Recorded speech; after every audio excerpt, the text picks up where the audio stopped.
Hi, hey, hello, good morning. My name is Snutt. I'm one of the community managers at Coffee Stain Studios, and welcome to another video with me in it, I guess. Today we're going to be talking about what you can expect to see from us for the rest of this year, as well as what's coming up in the next update. So, ooh, exciting. All right. It's been a busy year, and while you may not have seen too much new content from us this year, there's been a lot of things going on behind the scenes. So I just want to quickly catch you up. So if you've seen any of our recent streams or YouTube videos, you may know that we've shifted development of the game towards leaving early access and finalizing the game for 1.0. This means that all decisions we're taking regarding development of the game prioritize this goal. And in the past, we sort of focused on purely on developing towards the next major update, but now our attention is sort of divided between, finishing content for the future release of the game, as well as whatever content we intend to release along the way, such as update 6 and 7. As of right now, this is what we're currently working on. So since the launch of update 5 last year, we've been working on content intended to be part of the final release of the game.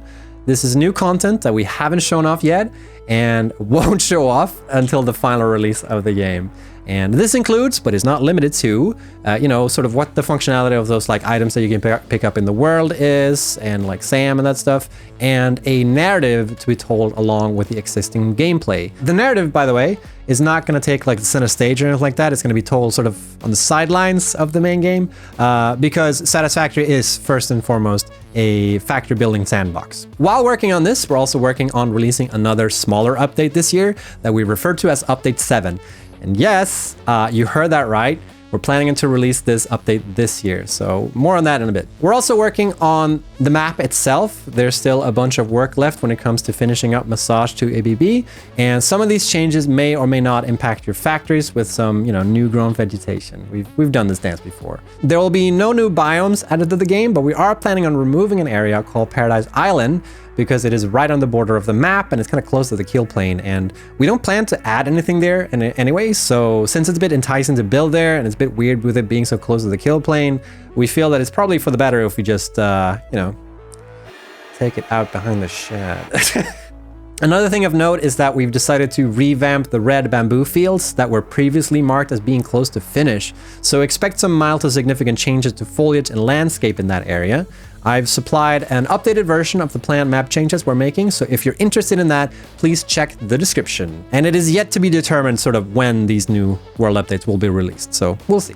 There are several system overhauls and performance improvements we are currently working on continuously along with everything else that's going on.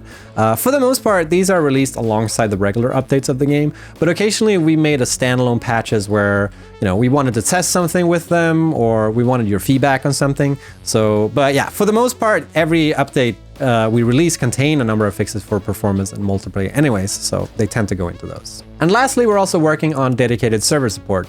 At the moment, dedicated server support is still experimental and it is available, but there's still a lot of work left for them. Similar to the previously mentioned track, dedicated server improvements tend to be nestled into other updates for the most part. For the overall production of the game, we're quite happy with how things are going, but we don't really know exactly when the game will be fully finished, as we're still trying to figure out exactly what a feature-complete Satisfactory will consist of. So now that we've gone over the overall work that's going on, let's dive into update 7 specifically. So update 7 is going to be another small update. In fact, it's going to be even smaller than update 6. There are a few reasons for this. It's partly because we want to get some changes into the game sooner rather than later, so we can get some feedback from y'all, so we can keep iterating on it going forward, but also because of some overall scheduling reasons. The plan is to release this update on experimental in November and subsequently patch it up so it's ready to release on the early access branch before the end of this year. What exactly this update will contain fluctuates a little bit because the production window for this update is pretty short, so it's hard to say exactly what will be ready in time for this update. It sort of boils down to what we can manage to get done within the time frame. But let's go through a couple of things that we know today will be in update 7. So, something that's been highly requested by you all is the addition of multiple game modes for Satisfactory. This is something that we've confirmed in the past that we want to include, and in update 7 we plan to make an initial release of this. Now, there's a long list of requested game modes on our QA site. Some more likely to happen than others, so I thought I'd take a moment to address a couple of them. One of the most highly requested game modes is Creative Mode.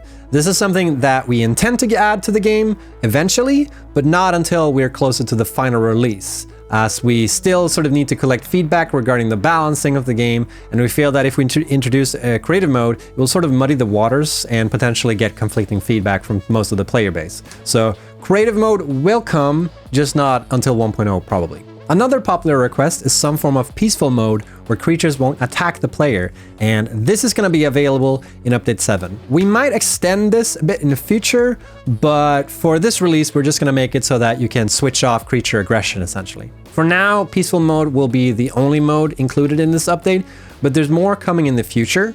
Other often requested modes include being able to set daytime hours, God mode, no fall damage, start with everything unlocked, not losing inventory on death, the list kind of goes on. And I can't really say at this point in time which ones will be implemented or not, but there are a lot of them that are on our radar, so yeah. Game modes will support settings that are both persistent, i.e. you configure them before you start a new save file, and settings that can be set for the play session. So, remember the talk we had before the launch of Update 6, where I mentioned that we might change how overclocking works in the game? And then at the last second, we decided not to do that for Update 6. Will we be doing that for Update 7? No, but seriously, there is going to be a slight change to overclocking in Update 7. We think. We know.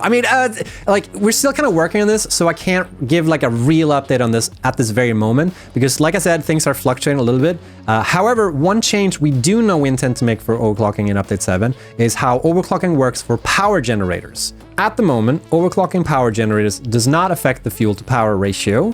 Both the fuel burn rate and the power output are increased proportionally, meaning fuel to power follows like a linear formula when overclocking. However, their operating rate does not.